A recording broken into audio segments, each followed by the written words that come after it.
Last class में हमने इस चैप्टर में जो स्टार्ट किया था वो इंटरमॉलिक्यूलर फोर्सेस स्टार्ट किया था। दो डिफरेंट मॉलिक्यूल्स के बीच में जो फोर्सेस अप्लाई होती हैं उनको हम बोलते हैं इंटरमॉलिक्यूलर फोर्सेस। कई सारे टाइप्स की आपको लिखाई थी, नोट करा दी थी, उसी को आज हमें कंटिन्यू करना है। दो डिफरेंट मॉलिक्यूल का मतलब ये है, बॉन्ड को नहीं कहते हम इंटरमॉलिक्यूलर फोर्स। जैसे एक मॉलिक्यूल पूरा बना हुआ है, वाटर मॉलिक्यूल है, दूसरा एक और वाटर मॉलिक्यूल है, तो ऑक्सीजन हाइड्रोजन के बीच के बॉन्ड को नहीं बोलेंगे इंटरमॉलिक्यूलर फोर्स। दो मॉलिक्यूल के बीच में इसके कई सारे टाइप हैं। कौन से टाइप्स हैं ये? डिस्पर्शन फोर्सेस हो सकती हैं, ये डाइपोल डाइपोल फोर्सेस हो सकती हैं, ये डाइपोल इंड्यूस्ड डाइपोल हो सकते हैं, ये हाइड्रोजन बॉन्ड हो सकते हैं। और ये हम उन फोर्सेस की फिलहाल बात कर रहे हैं जो अट्रैक्टिव मॉलिक्यूलर फोर्सेस होती हैं, यानी दो मॉलिक्यूल को एक दूसरे के साथ इंटरेक्शन कराते हैं। अब अगर हम इस बात को आगे प्रोसीड करें, जो मैंने लास्ट क्लास में बताया था उसे शॉर्ट में मैं रिपीट करता हूं। एक मॉलिक्यूल दूसरे मॉलिक्यूल के साथ अगर बाइंड है तो फ्री, ये घूमता फिर रहा है गैसीय स्टेट में। लिक्विड स्टेट में भी ये फ्रीली मूव कर रहा है मॉलिक्यूल। सॉलिड स्टेट में बस यहीं अपनी मीन स्टेट के इधर उधर वाइब्रेशन कर रहा है। लेकिन इनके बीच में जो फोर्स अप्लाई हो रही है वो इंटरमॉलिक्यूलर फोर्स, वो कम भी हो सकती है, ज्यादा भी हो सकती है। अब इंटरमॉलिक्यूलर फोर्स इसकी फिजिकल प्रॉपर्टीज को डिसाइड करती है। जितनी ज्यादा ये फोर्स होगी, मॉलिक्यूल को दूर करना उतना ही डिफिकल्ट होगा। मतलब मॉलिक्यूल को सॉलिड स्टेट से लिक्विड स्टेट में लाना उतना ही डिफिकल्ट होगा। दो सॉलिड है मेरे पास, एक सॉलिड है ए, एक सॉलिड है बी। अब ये दो सॉलिड की इंटरमॉलिक्यूलर फोर्स डिफरेंट हो सकती है। ये भी स्ट्रांग है, ये भी स्ट्रांग है, लेकिन ये ज्यादा स्ट्रांग है, ये कम स्ट्रांग है। ऐसा भी तो हो सकता है। बिल्कुल मैग्नीट्यूड बिल्कुल बराबर ही थोड़े ही होंगे। दुनिया के सब सॉलिड की इंटरमॉलिक्यूलर फोर्स एक ही जैसी थोड़ी ही होगी। दोबारा से सुनो बात, दो डिफरेंट सॉलिड हैं। एक सॉलिड के जो एटम्स हैं उनकी इंटरमॉलिक्यूलर फोर्सेस जो होती हैं उनके बीच में इंटरेक्शन स्ट्रॉन्ग ज्यादा है। यहां है तो स्ट्रॉन्ग क्योंकि सॉलिड हैं, लेकिन कंपैरेटिवली कम है इसके कंपैरिजन में। तो जब मैं इसको सेपरेट करना चाहूंगा तो कम एनर्जी दे करके ये सेपरेट हो जाएगा, ये ज्यादा एनर्जी दे करके सेपरेट होगा। मीन्स इसे मैं दूर दूर करना चाहता हूं, लिक्विड स्टेट में लाना चाहता हूं, तो एनर्जी का अमाउंट कम चाहिए यहां, क्योंकि ये फोर्स कम है, कंपैरेटिवली कम है। वीक का मतलब ये लिक्विड नहीं हो गई, सॉलिड ही है, लेकिन वीकर बोलो, सुपरलेटिव डिग्री ना बोल के कंपैरेटिव डिग्री बोलते हैं। वीकर फोर्स है ये स्ट्रॉन्गर फोर्स है। तो यहां कम एनर्जी देनी पड़ेगी इसको लिक्विड स्टेट में पहुंचाने के लिए, मतलब दूर दूर करने के लिए। यहां हमें एनर्जी ज्यादा देनी पड़ेगी इसको लिक्विड स्टेट में पहुंचाने के लिए। मतलब एनर्जी किस फॉर्म में दे रहे हैं हम? हीट की फॉर्म में। तो टेम्परेचर बढ़ाना पड़ेगा, यहां ज्यादा टेम्परेचर बढ़ाना पड़ेगा, यहां कम टेम्परेचर बढ़ाना पड़ेगा। तो ये चीजें रिलेट करते चले जाना है। अब हमें इंटरमॉलिक्यूलर फोर्स का रिलेशन हमें एनर्जी से करना है, टेम्परेचर से करना है, हीट कंटेंट से करना है, और आगे जब हम गैसेस स्टेट को पढ़ेंगे वॉल्यूम से करना है, प्रेशर से करना है, मॉलिक्यूल की काइनेटिक एनर्जी से करना है, मॉलिक्यूल की वेलोसिटी से करना है। ये सारी चीजें हम एक दूसरे के साथ रिलेट करते चले जाए। तो हमने लास्ट क्लास में इन्हीं रेफरेंस में जो डिस्कस किया था वो इंटरमॉलिक्यूलर फोर्सेस के टाइप्स पढ़े थे। Dispersion forces, dipole dipole forces, एक और होते हैं जिन्हें हम बोलते हैं डाइपोल इंड्यूस्ड डाइपोल फोर्सेस। ये हमारा एक अलग टाइप का हो जाएगा फोर्स, जिसे हम बोलते हैं डाइपोल इंड्यूस्ड डाइपोल फोर्सेस। एक परमानेंट है, मान लो डाइपोल एक परमानेंट है। परमानेंट का मतलब जैसे कार्बन एंड फ्लोरीन है, यहां तो चार्ज पहले से ही रहेगा, del negative, delta negative, delta positive, charge इस पर पहले से है। एक मेरे पास ये न्यूट्रल है, कोई चार्ज नहीं है इस पर, मतलब होमोजीनियसली डिस्ट्रीब्यूटेड है, कोई पोल नहीं है इस पर, न्यूट्रल एटम है ये। जैसे जैसे ये इसके क्लोज आएगा, क्लोज आने पर इसमें चार्ज अपीयर होना शुरू हो जाएगा। ये तो पहले से पोलर है, फ्लोरीन नेगेटिव, कार्बन पॉजिटिव। जब ये इसके नजदीक आया तो फ्लोरीन नेगेटिव ने इस इलेक्ट्रॉन क्लाउड को दूर भगाया, ये नेगेटिव दूर हो गया, ये पॉजिटिव क्लोजर हो गया, इस पर एक इंड्यूस डाइपोल क्रिएट हो गया, जो कि पहले न्यूट्रल हुआ करता था एटम। मतलब डाइपोल, ये तो है डाइपोल, और ये है इंड्यूस डाइपोल। ये परमानेंट नहीं है डाइपोल, ये दूर चला जाएगा तो फिर न्यूट्रल हो जाएगा ये। तो डाइपोल, इंड्यूस डाइपोल का मतलब ये है, एक हमने पहले जो पढ़ा था वो इंड्यूस डाइपोल, यानी दोनों के दोनों न्यूट्रल थे। एक एटम ए था, एक बी था, जब दोनों क्लोज आते हैं दोनों में पोलैरिटी आ जाती है। लेकिन यहां पहले से एक पोलर है, परमानेंट पोलर है। तो जब कोई आयन, अब ये यहां पर हम पॉजिटिव नेगेटिव भी ले सकते हैं, एक और पॉसिबिलिटी है। एक न्यूट्रल है, कोई चार्ज नहीं है, एक कैटायन या एनायन ले लो, मान लो कैटायन है ये, कैटायन मान लो सोडियम पॉजिटिव है, लिथियम पॉजिटिव है, ये न्यूट्रल एटम के कांटेक्ट में आता है, न्यूट्रल एटम इसके क्लोज आ जाता है। न्यूट्रल एटम में नेगेटिव चार्ज चारों तरफ इक्वली डिस्ट्रीब्यूटेड है, मतलब ये नॉन पोलर है, कोई इसमें पोलैरिटी नहीं आ रही है।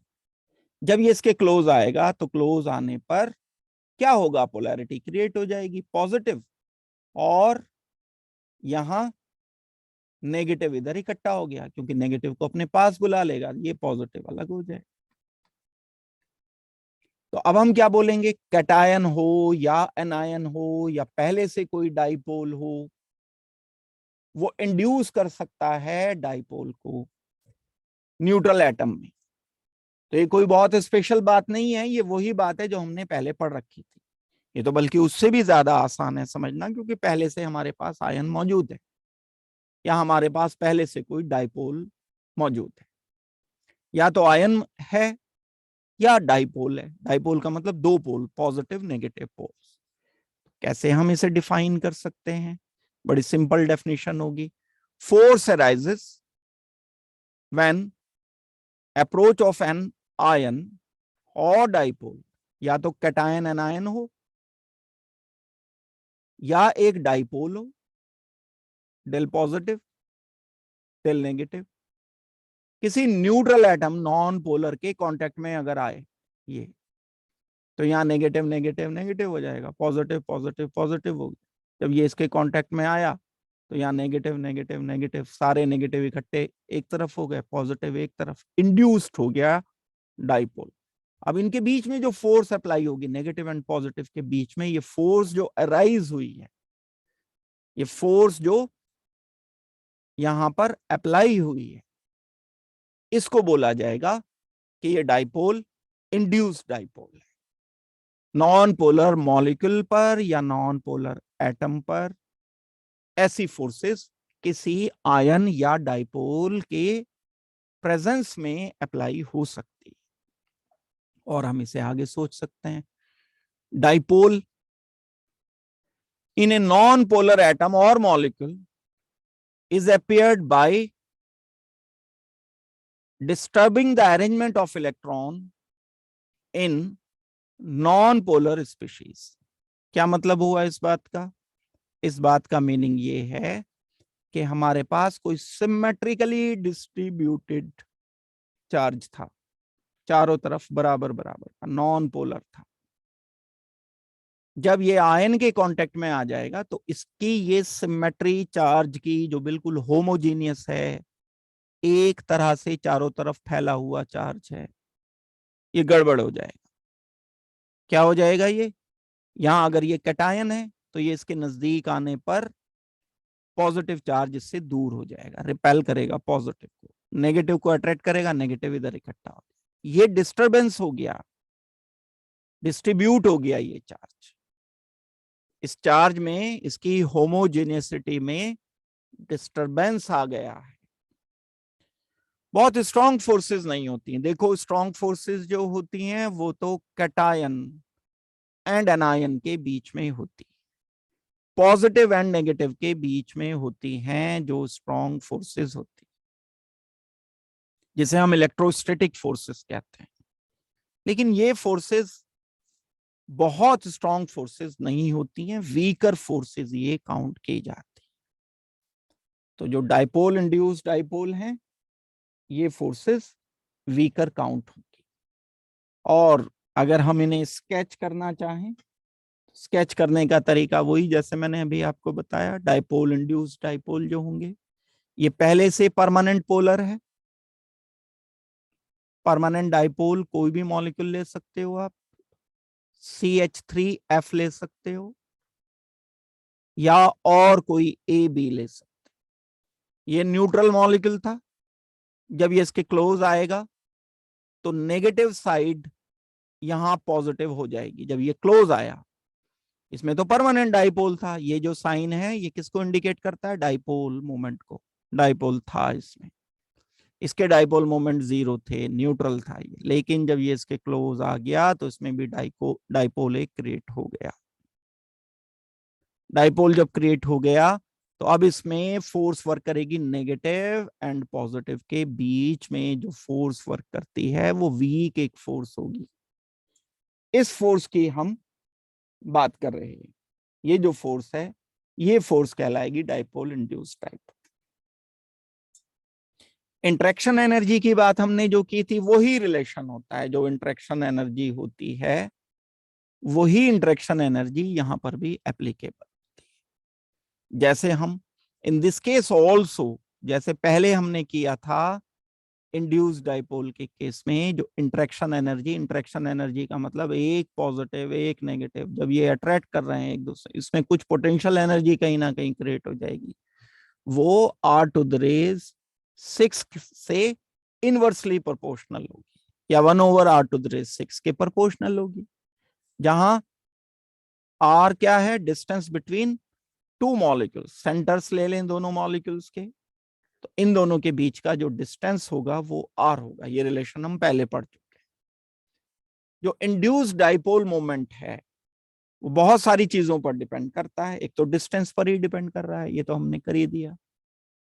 दूसरा किस चीज पर डिपेंड करेगा, ये डिपेंड करेगा इस परमानेंट डाइपोल वाले मॉलिक्यूल के डाइपोल मोमेंट पर। चार्ज कितना ज्यादा है, मान लो यहाँ A एंड B है, यहाँ नेगेटिव चार्ज है, पार्शियल नेगेटिव पार्शियल पॉजिटिव, तो डाइपोल मोमेंट किस बात पर डिपेंड करता है, E×D होता है। तो डाइपोल मोमेंट, चार्ज ये जितना ज्यादा होगा उतना ही ज्यादा इंटरेक्शन होगा इस न्यूट्रल मॉलिक्यूल। यानी ये फोर्स जो अप्लाई हो रही है या ये इंटरेक्शन एनर्जी उतनी ही ज्यादा होगी जितना ये नेगेटिव चार्ज या पॉजिटिव चार्ज ज्यादा होगा। एक बात, जितना ये यहां पर डिस्टेंस कम होगा, ये डिस्टेंस कम होगा तो डाइपोल मोमेंट ज्यादा होंगे। ये डिस्टेंस सॉरी अगर ज्यादा होगा तो डाइपोल मोमेंट ज्यादा होंगे, डी ज्यादा होगा तो नेट मिला करके डाइपोल मोमेंट की वैल्यू अगर ज्यादा है या परमानेंट डाइपोल मोमेंट की वैल्यू अगर ज्यादा है, तब इन दोनों के बीच में जो फोर्स वर्क करेगी, डाइपोल इंड्यूस्ड डाइपोल फोर्स, वो स्ट्रॉन्गर होगी। तो किन किन बातों पर डिपेंड करता है इंड्यूस्ड डाइपोल, ये जो हम क्रिएट करा रहे हैं, ये किन किन बातों पर डिपेंड करेगा, डाइपोल मोमेंट पर। जो परमानेंट डाइपोल मोमेंट पहले से मौजूद है मॉलिक्यूल में उसके डाइपोल मोमेंट की वैल्यू कम ज्यादा कुछ भी हो सकती है, ये एक तो उस पर डिपेंड करेगा। नंबर 2, ये डिपेंड करेगा, एक जो फजान रूल आपने पढ़ा था उसमें टर्म पढ़ा था पोलराइजेबिलिटी, ये पोलराइजेबिलिटी पर डिपेंड करता है। Polarisability of the electrically neutral molecule. एक तो होता है हमारे पास आयन, मान लो कैटायन है, या डाइपोल पॉजिटिव नेगेटिव है, ये तो पोलराइजेशन करता है। किसका पोलराइजेशन करता है? न्यूट्रल मॉलिक्यूल का या न्यूट्रल एटम का करता है। ये पोलराइज होगा, ये पोलराइज करेगा, तो ये पोलराइजेबल है। ये न्यूट्रल वाला जो पार्ट है, पोर्शन है, अगर आपको फजान रूल अच्छी तरह से याद है, वहां पर हमने जो नेगेटिव चार्ज था उसको बताया था कि ये पोलराइजेबल होता है। यहाँ हम न्यूट्रल को, क्योंकि ये एक डिफरेंट एस्पेक्ट है जो पढ़ा जा रहा है, तो जो पोलराइज पहले नहीं था, बाद में जो हो रहा है पोलराइज, उसे बोलेंगे हम कि पोलराइजेबिलिटी, क्योंकि ये पोलराइज होने वाला है अभी, तो हम बोलेंगे कि दिस न्यूट्रल मॉलिक्यूल और एटम इज पोलराइजेबल।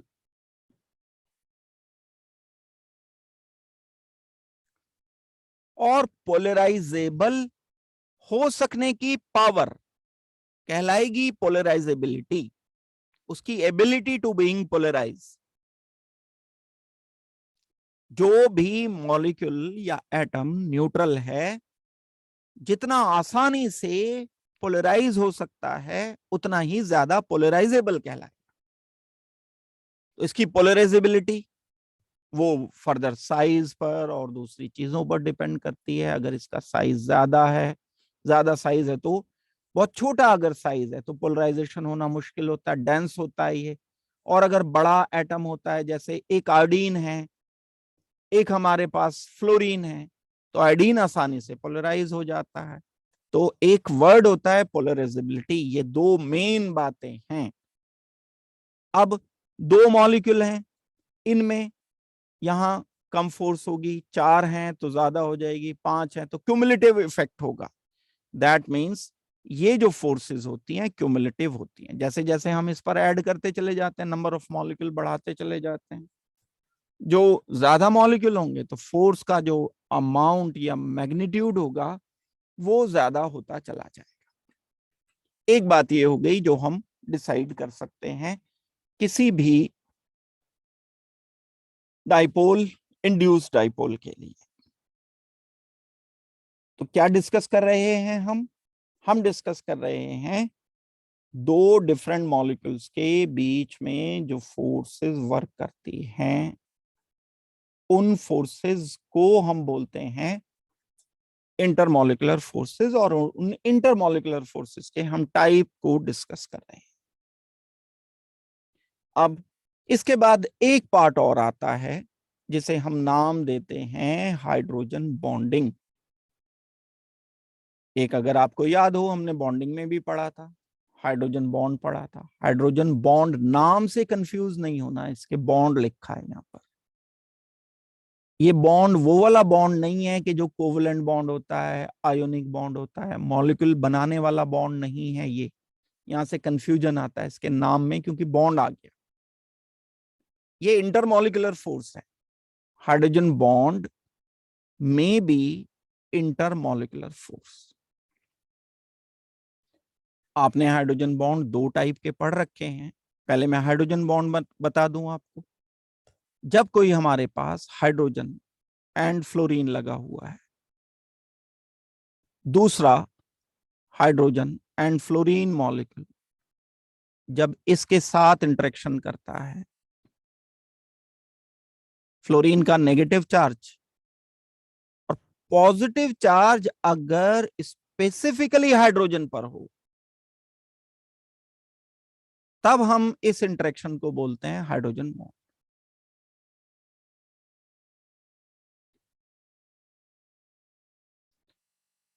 यानी इंटरेक्शन बिटवीन, मैंने आपको डेफिनेशन जो बता रखी है, वो ये डेफिनेशन बता रखी है जो मैं लिखा रहा हूं अभी।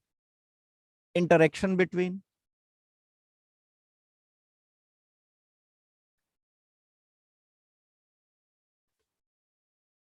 lone pair of electronegative element and polar hydrogen is called as hydrogen bond. Dipole dipole interaction में एंड हाइड्रोजन बॉन्ड में बस एक फर्क है। हाइड्रोजन बॉन्ड में पॉजिटिव चार्ज पर हाइड्रोजन पर होना जरूरी है। अदरवाइज अगर देखा जाए, this is also a kind of dipole dipole interaction. भाई हमने क्या किया था पिछली क्लास में, ये किया था CH3F CH3F, हमने इन दोनों को इंटरेक्ट करा दिया था, डेल पॉजिटिव डेल नेगेटिव, ये नेगेटिव ये पॉजिटिव आपस में इंटरेक्शन कर रहे थे, तो हमने बोला था डाइपोल डाइपोल। ये भी तो डाइपोल डाइपोल है, ये नेगेटिव ये पॉजिटिव, जैसे ये नेगेटिव ये positive, this is also a dipole dipole interaction. मैं कह सकता हूं hydrogen bond is a special type of dipole dipole interaction in which one of the atom is necessarily hydrogen. दोबारा सुनो बात को, hydrogen bond is a special kind of dipole dipole interaction in which one of the positively charged atom is necessarily hydrogen। वही मैंने बोला यहां, interaction between lone pair of electronegative element and polar hydrogen, इसको बोलते हैं हम hydrogen bond.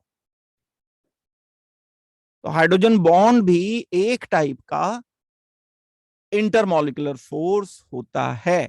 हाँ, कई बार हम इसे इंटरमॉलिक्यूलर फोर्स नहीं भी बोलते, जैसे किसी ऐसे मॉलिक्यूल में जो एक ही मॉलिक्यूल में बन जाए, C double bond oxygen H, ये मैंने एल्डिहाइड लिखा, यहां पर एक CH2 और लिख दिया, इधर यहां पर ऑक्सीजन एंड H लिख दिया।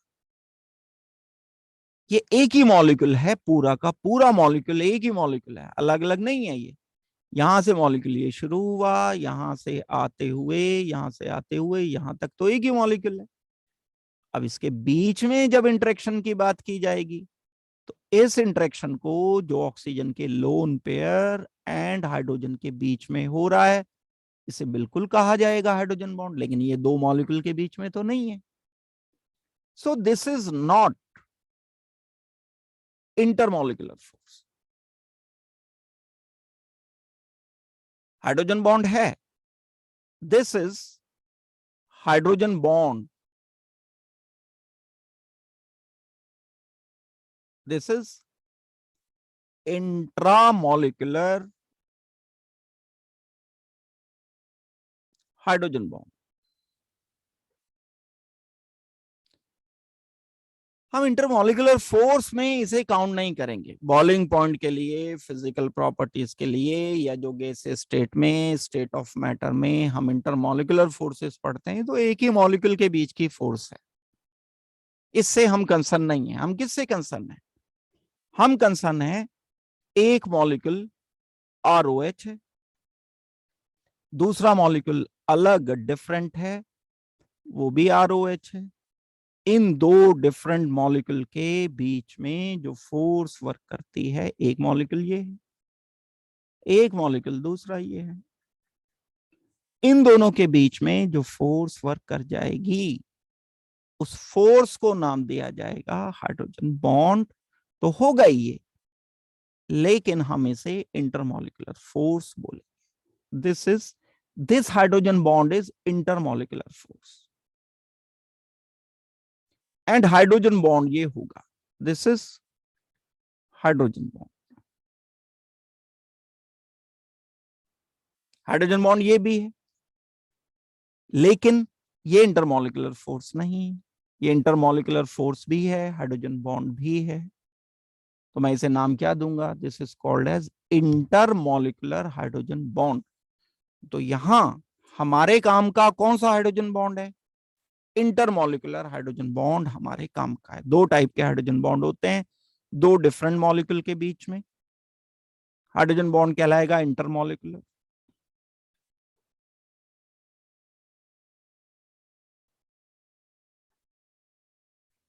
With in the molecule intramolecular. इससे हम यहां कंसर्न नहीं है इस चैप्टर में।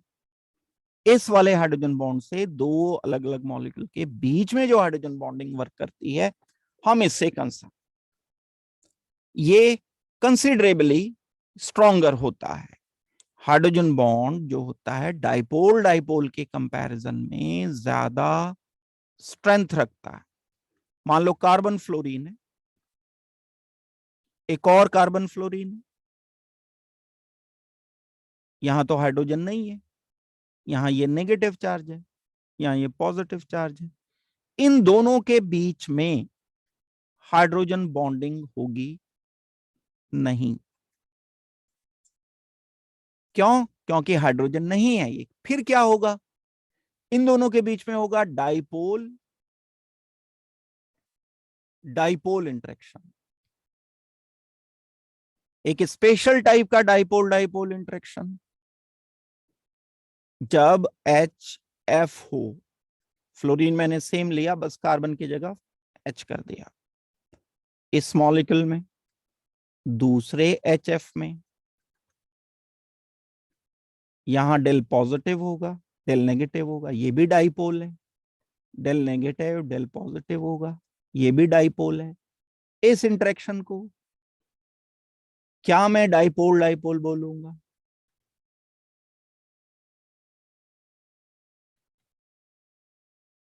यस, स्पेशल टाइप का डाइपोल डाइपोल जिसका नाम दिया जाएगा हाइड्रोजन बॉन्ड।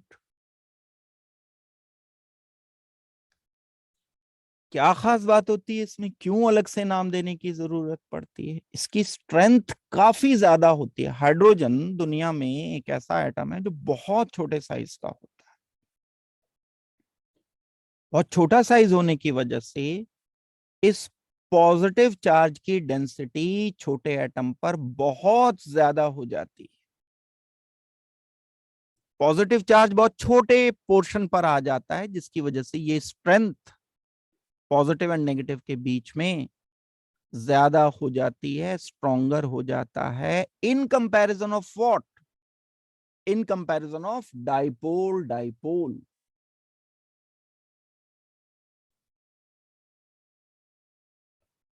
डाइपोल डाइपोल के कंपैरिजन में। तो आपको एक बड़ी सिंपल सी बात ध्यान रखनी है कि हाइड्रोजन बॉन्ड को डाइपोल डाइपोल इंटरेक्शन कह सकते हो। डाइपोल डाइपोल, सारे डाइपोल डाइपोल हाइड्रोजन बॉन्ड नहीं होते। सारे हाइड्रोजन बॉन्ड डाइपोल डाइपोल होते हैं। हाइड्रोजन बॉन्ड स्पेशल टाइप का डाइपोल डाइपोल होता है जिसमें पॉजिटिव चार्ज नेसेसरीली हाइड्रोजन पर आता है। जब हाइड्रोजन कनेक्टेड होता है या तो नाइट्रोजन के साथ, या ऑक्सीजन के साथ, या फ्लोरीन के साथ, तब हाइड्रोजन बॉन्डिंग हो सकती है। बड़े इंपॉर्टेंट कॉन्सिक्वेंस निकलते हैं इसके गैसियस स्टेट पर हाइड्रोजन बॉन्ड के, क्योंकि भाई इंटरमॉलिक्यूलर फोर्स है, और इंटरमॉलिक्यूलर फोर्स भी स्ट्रॉन्ग वाली फोर्स है, इसलिए इसके बड़े इंपॉर्टेंट कॉन्सिक्वेंस निकलते हैं। तो यहां तक अभी मैंने एक पोर्शन आपको बताया। अगर यहां तक आपको किसी को कोई दिक्कत है तो जल्दी से मुझे बता दो। जितनी भी ये इंटरमॉलिक्यूलर फोर्सेस पढ़ी हैं हमने, एक एटम न्यूट्रल है, दूसरा भी न्यूट्रल एटम है ए एंड ए के बीच में। एक एटम पोलर है A B, del negative del positive.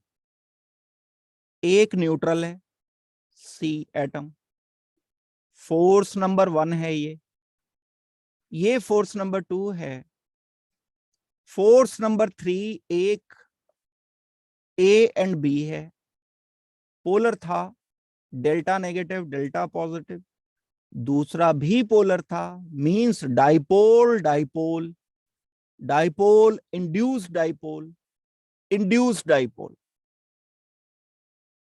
यहां मैं क्या बोलूंगा इसको, ए एंड बी के बीच में पहले से पोलैरिटी है, डेल पॉजिटिव डेल नेगेटिव।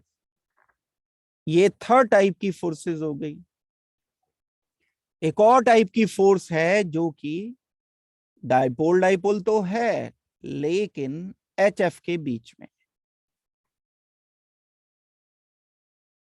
ये भी डाइपोल है लेकिन ये जो डाइपोल मैंने बनाया है ये डाइपोल हाइड्रोजन बॉन्डिंग वाला डाइपोल।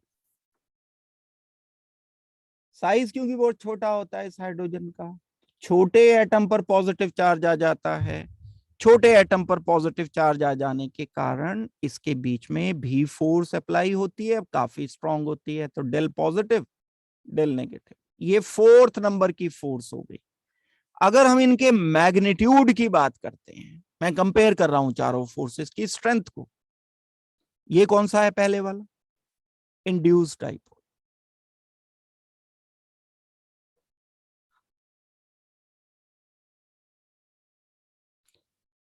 Dipole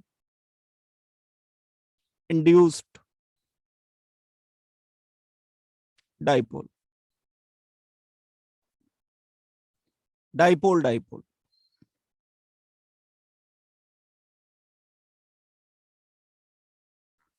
hydrogen bond. ये भी अलग अलग टाइप के होते हैं, हाइड्रोजन बॉन्ड अलग अलग टाइप के। यहां हम कंसर्न किससे कर रहे हैं, सिर्फ इंटरमोलिकुलर हाइड्रोजन बॉन्ड से कंसर्न। एच एफ के बीच में हो सकता है, H2O के बीच में हो सकता है, अमोनिया के बीच में हाइड्रोजन बॉन्ड बन सकते हैं। सबसे स्ट्रॉन्ग क्योंकि फ्लोरीन मोस्ट इलेक्ट्रोनेगेटिव एलिमेंट है तो यहां नेगेटिव ज्यादा होगा पॉजिटिव ज्यादा होगा, तो ये स्ट्रॉन्ग हाइड्रोजन बॉन्ड बनाएगा। वीकर बनाएगा कुछ और वीकर बनाएगा, अमोनिया में सबसे वीकर हाइड्रोजन बॉन्ड होता है, लेकिन ये हाइड्रोजन बॉन्ड इससे स्ट्रॉन्गर रहेगा। तो strength of intermolecular forces, fourth सबसे ज्यादा, फिर उसके बाद थर्ड, फिर उससे वीकर सेकंड, सबसे वीकर आ जाएगा फर्स्ट। ये ऑर्डर रहेगा हमारा हाइड्रोजन बॉन्डिंग का इन सब में, ऐसा नहीं है, मैं मैक्सिमम बता रहा हूं, और भी होंगे कोई, अगर कोई आयोनिक भी होगा मॉलिक्यूल, अगर परमानेंट वहां पर पार्शियल नेगेटिव पॉजिटिव की जगह 1 नेगेटिव 1 पॉजिटिव है तो वो स्ट्रॉन्गर होगा हाइड्रोजन बॉन्डिंग के कंपैरिजन। तो मैं इस फोर्थ को सबसे ज्यादा बताऊंगा, हाइड्रोजन बॉन्ड को सबसे कम बताऊंगा इंड्यूस डाइपोल को। बिल्कुल न्यूट्रल मॉलिक्यूल है, जैसे आपको कहा जाए Cl2, Cl2 ये न्यूट्रल मॉलिक्यूल है बिल्कुल, दोनों के दोनों। तब इन दोनों के बीच में जो इंटरेक्शन होगा वो बड़ा सिंपल होगा, सबसे वीक रहेगा। फोर्थ में भी HF सबसे स्ट्रॉन्गर, फिर उससे वीकर H2O, उससे भी वीकर अमोनिया, फिर उसके बाद थर्ड, फिर उसके बाद सेकंड, फिर उसके बाद फर्स्ट। तो कभी अगर ऑर्डर पूछा जाएगा आपसे तो ऑर्डर इस तरह से आप डिसाइड करके बता सकते।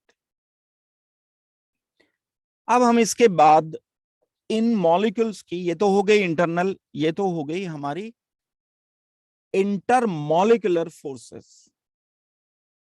अब इंटरमॉलिक्यूलर फोर्सेस के कारण ये एक दूसरे से इंटरेक्शन करते हैं, जो गैस में सबसे कम है, सॉलिड में सबसे ज्यादा है।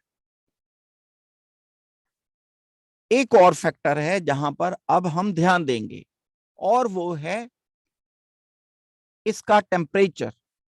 मॉलिक्यूल के जो टेम्परेचर होते हैं वो कम ज्यादा किए जा सकते हैं, एक मॉलिक्यूल है, जब हम इसका टेम्परेचर बढ़ाएंगे तो इसका मोशन बढ़ेगा। मोशन बढ़ने से मींस वेलोसिटी बढ़ जाने से इसकी काइनेटिक एनर्जी बढ़ जाएगी।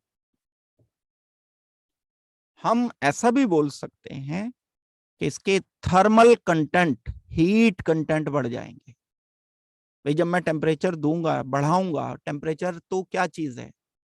टेम्परेचर तो एक मेजरमेंट है, नापतोल की चीज है टेम्परेचर तो मैं टेम्परेचर के जरिए किस चीज को चेक कर रहा हूं? हीट कंटेंट को चेक कर रहा हूं मैं। किसी मटेरियल में कितनी ज्यादा हीट है, ये नापने के लिए टेम्परेचर शब्द का इस्तेमाल किया जाता है।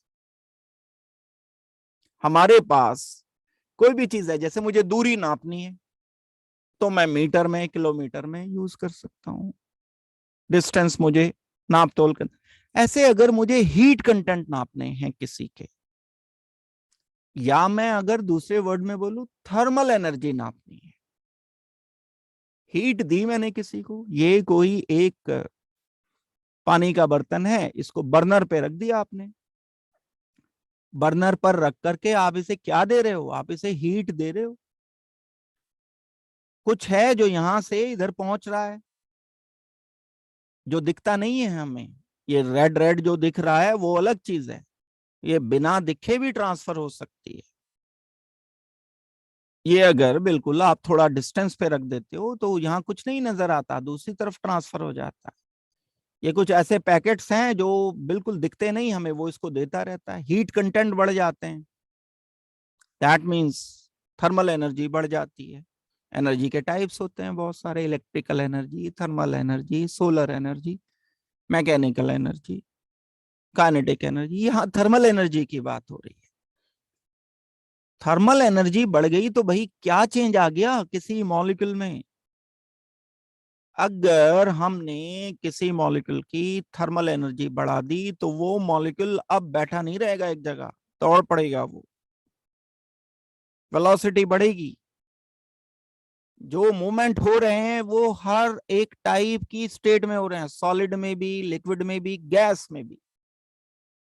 सॉलिड में थोड़ा कम मूव कर रहे हैं, लिक्विड में थोड़ा ज्यादा मॉलिक्यूल मूव कर रहे हैं, एंड गैस में और ज्यादा मूव कर रहे हैं। अगर हमने थर्मल एनर्जी इसकी बढ़ा दी तो क्या बढ़ गया? मोशन बढ़ गया मॉलिक्यूल के। यानी थर्मल एनर्जी डायरेक्टली प्रोपोर्शनल होती है जो मॉलिक्यूल हमारे पास हैं उनके मोशन के डायरेक्टली प्रोपोर्शनल होगी। तो अब जो मैं आपको बताने जा रहा हूं वर्ड, वो थर्मल एनर्जी बताने जा रहा हूं। ये तो मैंने डिस्कस कर दिया आपको। थर्मल एनर्जी क्या चीज है? जो हीट से मिलती है किसी मॉलिक्यूल को। Thermal energy is the energy that comes from heat. हम मान सकते हैं कि छोटे छोटे पैकेट जो है वो एक जगह से दूसरी जगह, जिसे बोला जाए तो रेडिएशन के टर्म्स में प्लैंक्स ने फोटोन कहा था, ये बोला था। तो मासलेस ये पार्टिकल ट्रांसफर होते रहते हैं और एनर्जी बढ़ जाती है। एनर्जी बढ़ जाती है तो उसका कुछ नतीजा निकलेगा। उनकी एनर्जी ज्यादा होने का मतलब वो मूवमेंट ज्यादा करेंगे। तो हीट ट्रांसफर होने का मतलब, अगर यहां से मैं इस किसी बर्नर से इसको हीट ट्रांसफर कर रहा हूं तो मैं इमेजिन कर सकता हूं कि कोई पैकेट एनर्जी का इसे दे दिया गया। पैकेट में मास नहीं है, बस एनर्जी है, ये इसके पास आ गई, मींस एनर्जी बढ़ गई। एनर्जी बढ़ी तो इसका क्या बढ़ा? इसके मोशंस बढ़ गए। The faster these particles move the more heat is generated.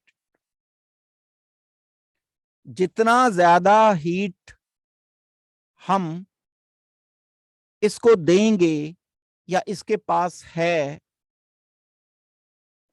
या ये जनरेट कर रहा है, बर्नर ज्यादा हीट जनरेट कर रहा है, तो उतनी ही ज्यादा इसके पार्टिकल्स तेजी से मोशन कर रहे हैं। और हीट का मेजरमेंट हम कैसे करते हैं? टेम्परेचर से। ज्यादा टेम्परेचर है तो ज्यादा हीट कंटेंट है, मीन ज्यादा एनर्जी है मॉलिक्यूल के पास। ऐसे सोच लो, वाटर का 1 किलोग्राम है, दूसरे वेसल में वाटर का 1 किलोग्राम है। दोनों के 1 किलोग्राम में एक का टेम्परेचर 5 डिग्री सेल्सियस है, दूसरे का टेम्परेचर 70 डिग्री सेल्सियस है। इसके पास हीट कंटेंट ज्यादा है, इसके मॉलिक्यूल में मोशन ज्यादा तेज होंगे, इसके मॉलिक्यूल में मोशन कम होंगे। तीसरा एक और बर्तन ले लिया, आपने टेम्परेचर -10 डिग्री सेल्सियस कर दिया।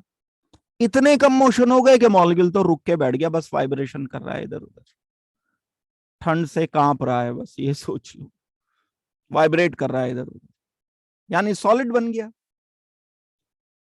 तो क्या बात बोली जा रही है, ये जो मैंने नंबर लिख दिए यहां, ये किस चीज का मेजरमेंट है, ये हीट का एक मेजरमेंट है, ये सोचा जा सकता है। यहाँ हीट कंटेंट ज्यादा है, यहाँ हीट कंटेंट कम है, यहाँ हीट कंटेंट और कम है, और कम और कम और कम होते चले जा सकते हैं। एक इमेजिनरी नंबर तक पहुंच जाते हैं हम, -273.15 डिग्री सेल्सियस तक अगर हम पहुंच जाएंगे तो ये एक इमेजिनरी टेम्परेचर है। यहां तक पहुंचने पर माना जाता है, सचमुच में इस टेम्परेचर तक नहीं पहुंचा जा सका है, माना जाएगा कि इस टेम्परेचर पर पहुंचकर मोशन बिल्कुल जीरो हो जाएंगे। ध्यान रखना, सॉलिड में मोशन जीरो नहीं होते, बस अपनी मीन स्टेट के इधर उधर वाइब्रेट करते रहते।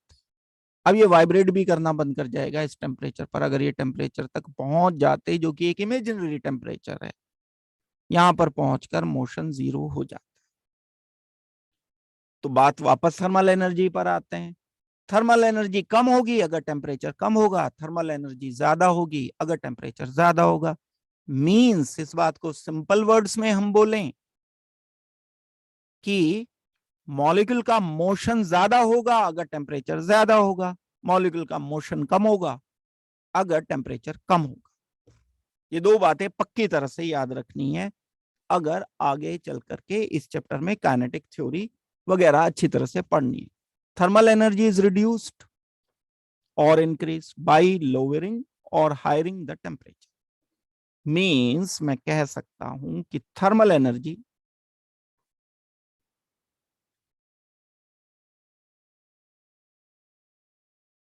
Directly proportional to temperature.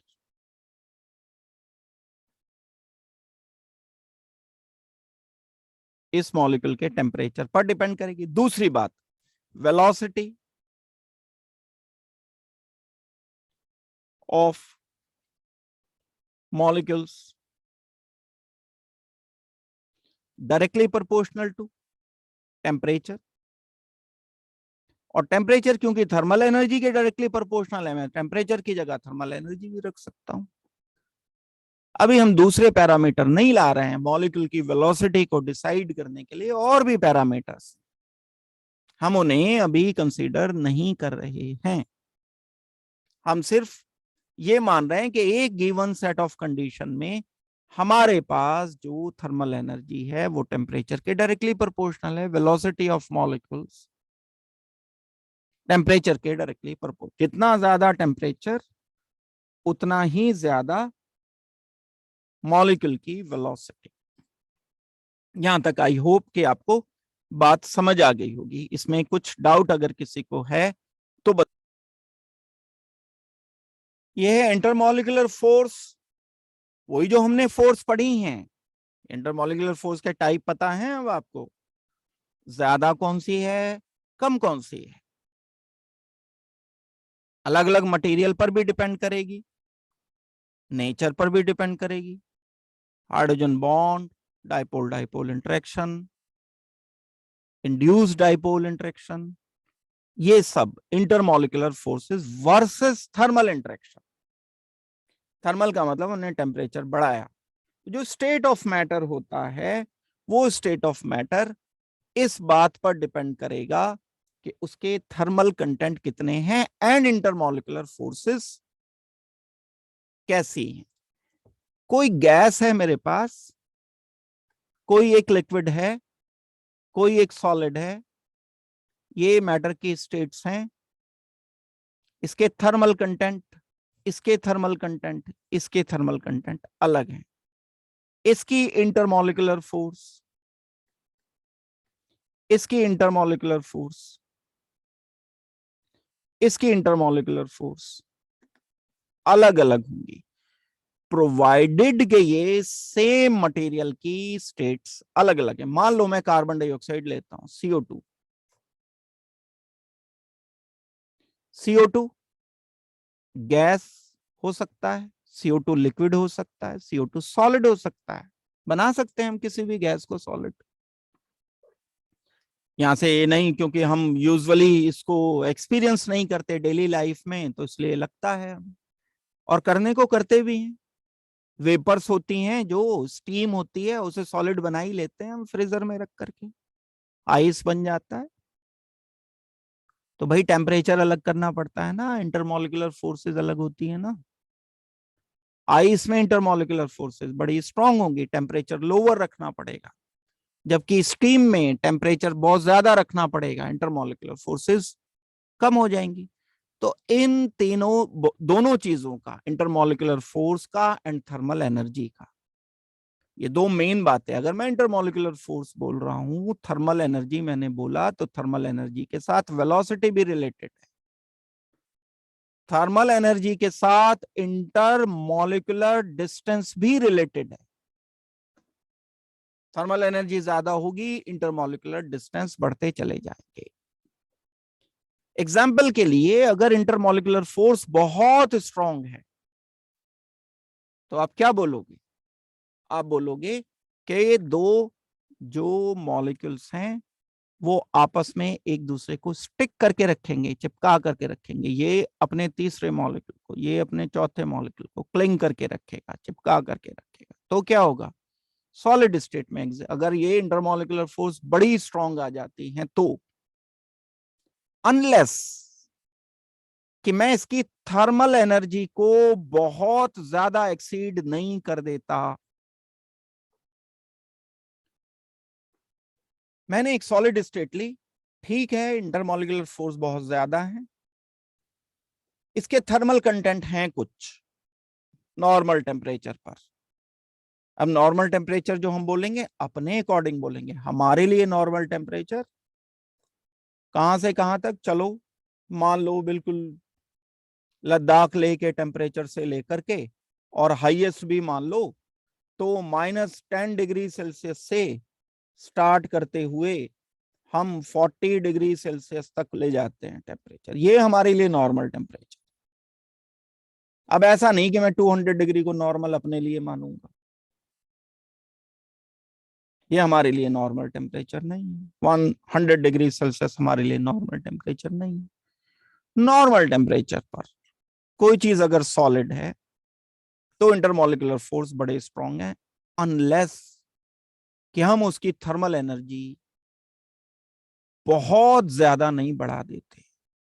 Thermal energy मैंने बढ़ानी शुरू की, तो क्या होगा? ये सॉलिड होने की जगह अब पहले लिक्विड आएगा, लिक्विड के बाद ये गैस में कन्वर्ट हो जाएगा।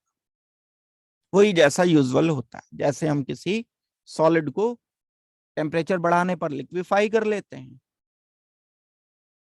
एनर्जी कंटेंट बढ़ेंगे, तो डिस्पाइट ऑफ द फैक्ट कि इसकी इंटरमोलिकुलर फोर्स बहुत ज्यादा है, क्योंकि एनर्जी हमने इतनी ज्यादा दे दी, तो मोशन बढ़ने शुरू हो जाएंगे, ये फोर्सेस टूटना शुरू हो जाएंगी, क्योंकि थर्मल एनर्जी बहुत दे दी।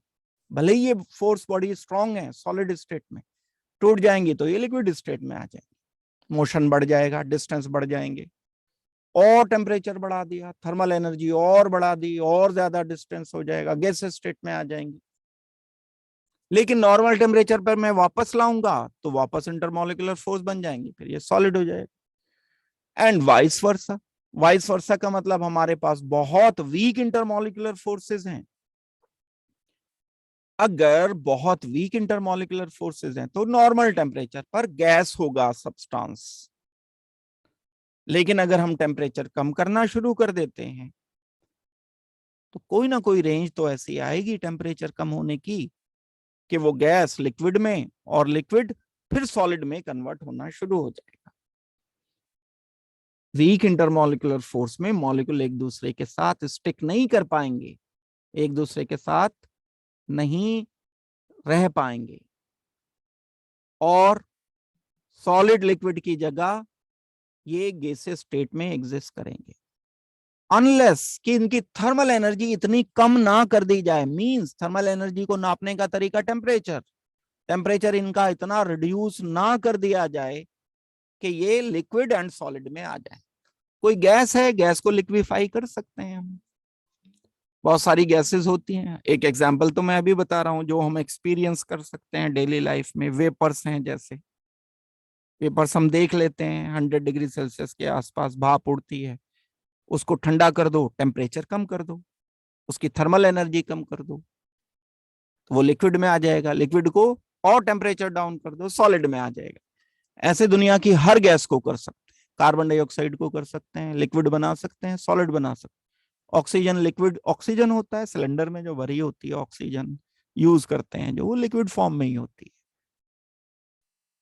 और एलपीजी जो होता है आपके घर में, जो एलपीजी आप यूज करते हो, वो हाई प्रेशर पर लिक्विड फॉर्म में एग्जिस्ट करती है। तो वो गैस है लेकिन वो प्रेशराइज करके उसे लिक्विड कर दिया जाए। अभी प्रेशर की हम बात नहीं कर रहे हैं, सिर्फ टेम्परेचर की बात कर रहे हैं। एक फैक्टर की बात जस्ट ये हो रही है, तो दूसरा फैक्टर जब हम इंट्रोड्यूस करेंगे तो और। दैट मीन्स ये बड़ा सिंपल सा एक स्केच जो आप छोटी क्लासेस से पढ़ते आ रहे हो, gas converting into liquid, liquid to solid, solid से फिर लिक्विड बन जाएगा, लिक्विड से गैस। डिपेंड किस चीज पर करेगा? इंटरमॉलिक्यूलर फोर्सेस पर एंड थर्मल एनर्जी पर। अब ये सारी चीजें दूसरी चीजों के साथ भी रिलेटेड है। Intermolecular forces, intermolecular distance, thermal energy related है, velocity, kinetic energy, internal energy, ये सब चीजें आपस में एक दूसरे के साथ बंधी हुई है।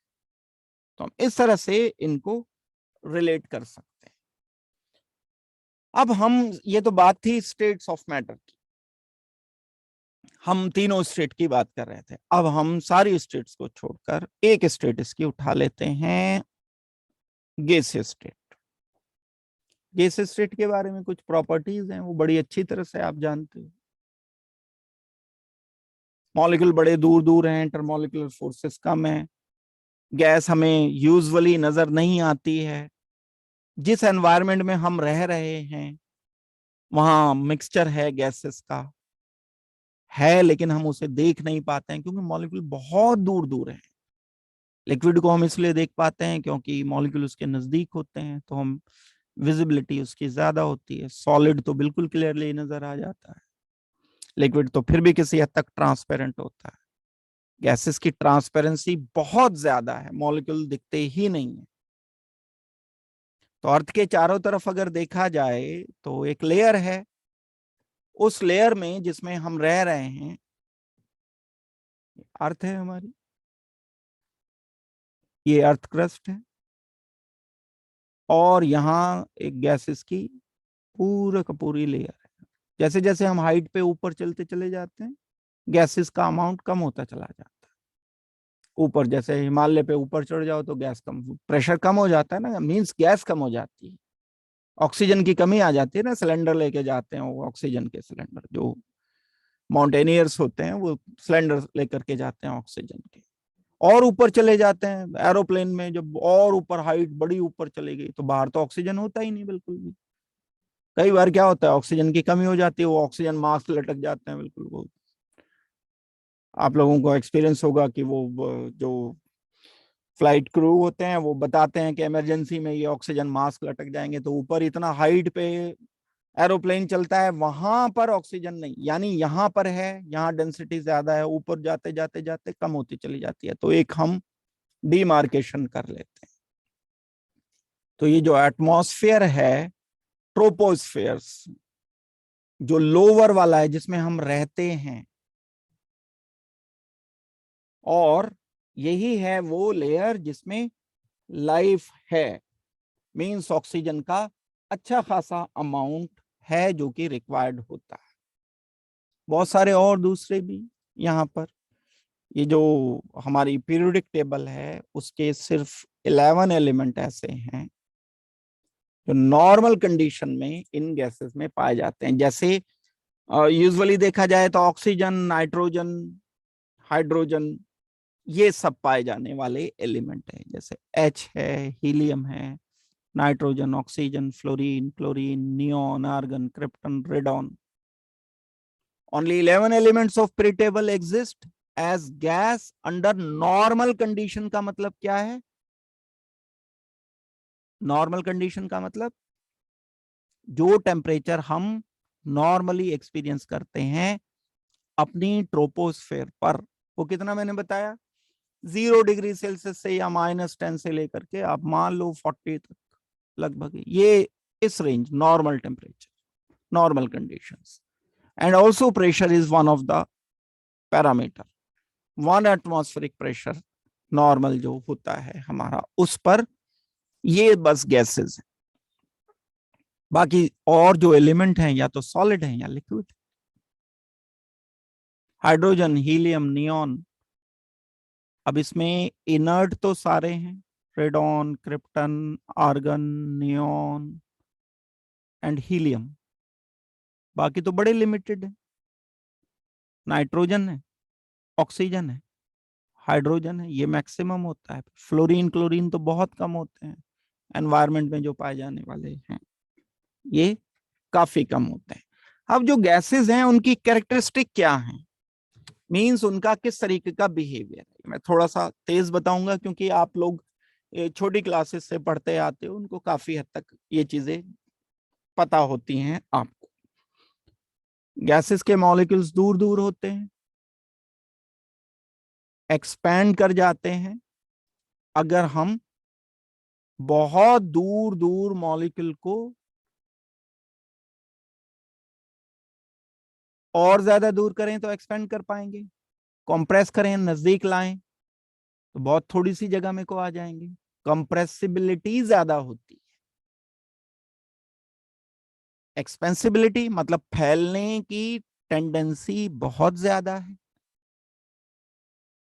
इनफाइनाइट का मतलब फैलती चली जाती है मॉलिक्यूल को, चाहे एक मॉलिक्यूल यहाँ का हो सकता है अमेरिका पहुंच जाए फैल करके, धीरे धीरे चलाओ वो आज से 20 साल पहले आहिस्ता आहिस्ता मूव करता करता एनवायरमेंट में कहीं भी पहुंच गया। इनफाइनाइट एक्सपेंसिबिलिटी है,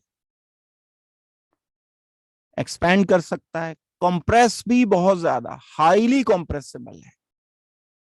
हमने कैसे कंप्रेसिबिलिटी, यहां से काम की बातें शुरू हो जाती है। मैंने किसी एक वेसल में रखा ये पिस्टन, मूवेबल पिस्टन,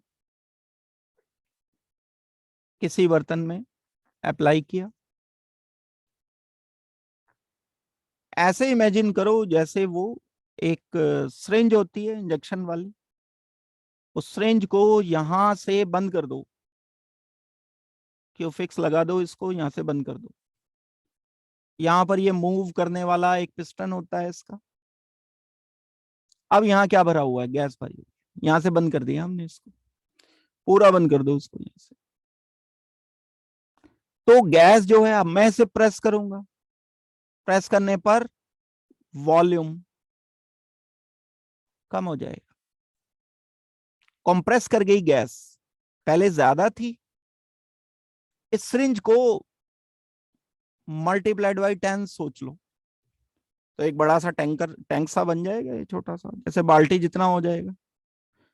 सिरिंज का अपने दिमाग में आपको क्या करना है, साइज ही तो बढ़ाना है, सारी जो कि तुम रखनी है, जूम करना है बस अपने दिमाग में।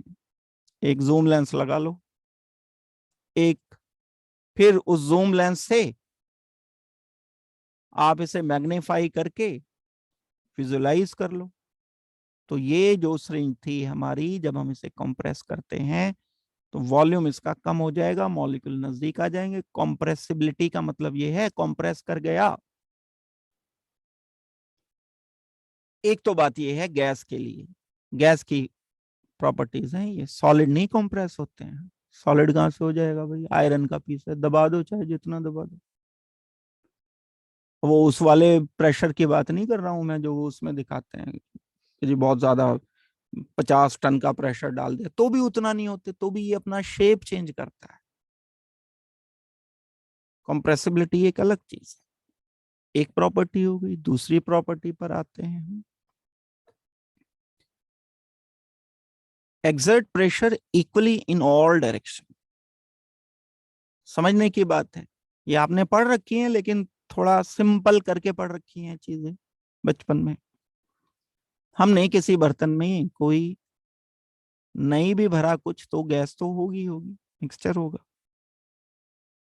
मॉलिक्यूल ऐसा तो है नहीं कि सिर्फ ऊपर टकराएंगे। ये मॉलिक्यूल इधर भी टकराएंगे, मॉलिक्यूल इधर भी टकराएंगे, मॉलिक्यूल इधर भी टकराएगा, मॉलिक्यूल इधर भी टकराएगा। गैस के मॉलिक्यूल ये तो बिल्कुल डायरेक्शन लेस होता है ना, किधर भी जिधर मन करता है उधर ही बढ़ पड़ते हैं ये तो। जब ये टकराएंगे तो प्रेशर एग्जर्ट करेंगे। जब प्रेशर एग्जर्ट करेंगे तो सारे डायरेक्शन में बराबर का प्रेशर, भाई जितनी वेलोसिटी इसकी है उतनी इसकी है, उतनी इसकी है, उतनी इसकी है, सारे डायरेक्शन में। फोर्स पर यूनिट एरिया होता है ना प्रेशर। तो चाहे यहां मैं ज्यादा एरिया ले रहा हूं, यहां का कम ले रहा हूं, तो पर यूनिट एरिया की बात हो रही है। तो प्रेशर हर डायरेक्शन में इक्वल होता है। ऐसा नहीं है कि यहां ज्यादा होगा यहां कम हो जाएगा, इधर ज्यादा हो गया इधर कम हो गया, ऐसा नहीं। अगर 1 एटमॉस्फेरिक प्रेशर है तो यहां भी, इधर भी, इधर भी, इधर भी बराबर रहेगा। सब जगह पर बराबर प्रेशर एग्जर्ट। काम की बात है, आगे जब हम यूज करेंगे तो ये काम आएगी बात। गैसेस पोजेस हाई डिफ्यूजिबिलिटी, फैलने की टेंडेंसी, डिफ्यूजन होता रहता है। कहीं अगर हम इसको रख करके एक पिन होल कर दिया, मैंने एनवायरमेंट में रखा किसी प्रेशर पर, और एक बिल्कुल हल्का सा होल कर दिया, तो यहां से निकलकर भागने की टेंडेंसी। लिक्विड नहीं भागेगा। लिक्विड अगर मैंने रखा तो ये तो यहीं पड़ा रहेगा। गैस डिफ्यूज होने की टेंडेंसी रखती है। हम किसी कंटेनर में अगर इसको रख देते हैं और उसमें एक हल्का सा, भाई बलून भर दिया आपने, बहुत हल्का सा एक होल कर दिया उसमें, धीरे धीरे उसमें से गैस डिफ्यूज होके बाहर निकलना शुरू कर जाती है। प्रेशर नहीं भी हाई है तो भी डिफ्यूज होगी। ऐसा नहीं है कि हाई प्रेशर पर, ये प्रेशर बहुत ज्यादा है यहां तो ही ये डिफ्यूज होगी। नहीं भी प्रेशर अगर हाई है गैस का, तो भी ये फैलने की टेंडेंसी, एक्सपैंड करने की टेंडेंसी, डिफ्यूजन की टेंडेंसी रखती है। इसके अलावा थर्मल एनर्जी डेफिनेटली ज्यादा होगी। ज्यादा तेज मॉलिक्यूल मूव करते हैं तो ये तो इंटरमॉलिक्यूलर डिस्टेंस ज्यादा होते हैं, अट्रैक्शन कम होते हैं, इंटरमॉलिक्यूलर फोर्स वीक होती है। तो बड़ी कॉमन सी प्रॉपर्टी है गैस की, आप जानते हो, do not have definite shape and volume. Gas ऐसा तो है नहीं कि आपने एक फिक्स रख कर दिया उसे। वॉल्यूम भी अलग अलग हो सकता, हो जाएगा उसका। अगर खोल दिया इसको, ढक्कन को यहां से हटा दिया, तो ये एक्सपेंड करके फैल जाएगी, वॉल्यूम बढ़ गया, शेप भी चेंज हो जाती। लिक्विड का जबकि वॉल्यूम सेम रहता है, शेप हाँ जरूर, बॉटल में रखोगे बॉटल जैसा हो जाएगा, स्फेयर में रखोगे स्फेयर जैसा हो जाएगा, वॉल्यूम लेकिन सेम रहेगा लिक्विड का। ये प्रॉपर्टीज हैं जो किसी पर्टिकुलर गैस के लिए हम अप्लाई, और भी हैं कैरेक्टरिस्टिक, लेकिन वन बाय वन हम करते रहेंगे डिस्कस। अब कुछ प्रॉपर्टीज ऐसी हैं जो हम नाप सकते हैं, किसी गैस की प्रॉपर्टीज को मेजरमेंट कर सकते हैं। कौन सी प्रॉपर्टीज आप ऐसी सोचते हो जो गैस की मेजरमेंट की जा सकती? अगर हम प्रॉपर्टीज की बात करें, मेजरमेंट करना चाहें, मेजरेबल प्रॉपर्टीज जो हैं गैस की, वॉल्यूम नाप सकते हैं हम गैस का, टेम्परेचर नाप सकते हैं हम गैस का, प्रेशर नाप सकते हैं हम गैस का, डेंसिटी नाप सकते हैं हम गैस का, मास पता कर सकते हैं हम गैस का, हम नंबर ऑफ मोल्स पता कर सकते हैं किसी गैस की। और भी प्रॉपर्टीज हैं, लेकिन मेन प्रॉपर्टीज तो ये है। बिल्कुल छोटे से लेवल पर अगर हम उन प्रॉपर्टीज की बात करते हैं जो हम नाप सकते हैं, वो पैरामीटर्स। लेकिन अगर हम डेंसिटी की बात करते हैं तो ये तो फर्दर वॉल्यूम पर डिपेंड करती है, मास पर, तो वो तो हम नाप ही रहे हैं, तो फालतू लिखने से फायदा ही नहीं, वॉल्यूम तो नाप लिया, मास। बिल्कुल बेसिक अगर हम रूट पैरामीटर्स की बात करते हैं तो वो चार हैं। करने को तो बहुत सारे और भी हैं, लेकिन वो ड्राइव्ड होंगे ना सारे इनसे। जैसे डेंसिटी क्या होता है, मास ओवर वॉल्यूम, मास में नाप चुका हूं, वॉल्यूम में नाप चुका हूं। डेंसिटी तो हम इनसे निकाल रहे हैं, डेंसिटी डायरेक्ट थोड़ी निकलेगी। तो रूट पैरामीटर्स जो हैं वो चार हैं: volume, pressure, number of moles. Number of moles पता चल गया तो मास भी पता चल जाएगा, तो मास या नंबर ऑफ मोल्स में से एक ले लो। नंबर ऑफ मोल्स ज्यादा बढ़िया बात है। Number of moles, volume, temperature and pressure, ये चार पैरामीटर हैं जो मेन पैरामीटर हैं किसी गैस की नापतोल करने के लिए, जिससे हम गैस के लिए प्रॉपर्टी डिसाइड कर सकते हैं, उसकी कैरेक्टरिस्टिक बता सकते हैं कि ये गैस कैसी है। Volume, pressure, temperature and number of moles. Mass भी कहा जा सकता है। भाई अगर आपको पता है कि ये कार्बन डाइऑक्साइड है, ये तो पता ही होगा कि कौन सी गैस है। अब उसका मास अगर पता है तो नंबर ऑफ मोल्स भी पता कर सकते हो, नंबर ऑफ मोल्स पता है तो मास भी पता कर सकते हो। ये पता किया जा सकता है। तो ये चार इंपॉर्टेंट पैरामीटर हैं जो डिसाइड करते हैं किसी गैस की प्रॉपर्टी को। सो नंबर वन, ये पहले भी हमने फर्स्ट वाले चैप्टर में भी पढ़ रखा है, वॉल्यूम पढ़ रखा है किसे हम कहते हैं। प्रेशर को आज और थोड़ा सा एलेबोरेट करके पढ़ेंगे। टेम्परेचर आपने पढ़ रखा है क्या है, इनकी यूनिट्स वगैरह को अभी हम डिस्कस करेंगे वन बाय वन करके। जैसे वॉल्यूम की बात, कोई चीज कितनी जगह घेरती है उसे वॉल्यूम कहा जाता है। गैस कितनी जगह घेरती है, हम इसे लीटर में, मिलीलीटर में, सेंटीमीटर में, मीटर क्यूब में, सेंटीमीटर क्यूब में या डेसीमीटर क्यूब में एक्सप्रेस कर सकते हैं वॉल्यूम को। वॉल्यूम का एक्सप्रेशन लीटर में, मिलीलीटर में, सेंटीमीटर क्यूब में, मीटर क्यूब में किया जा सकता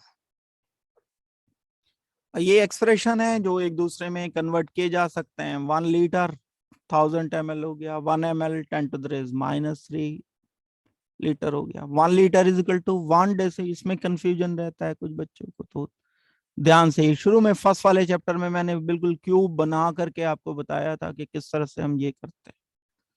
10⁻³ मीटर क्यूब बोला जाएगा इसको। 1 metre cube is equal to 10⁻³ metre decimetre cube हो गया।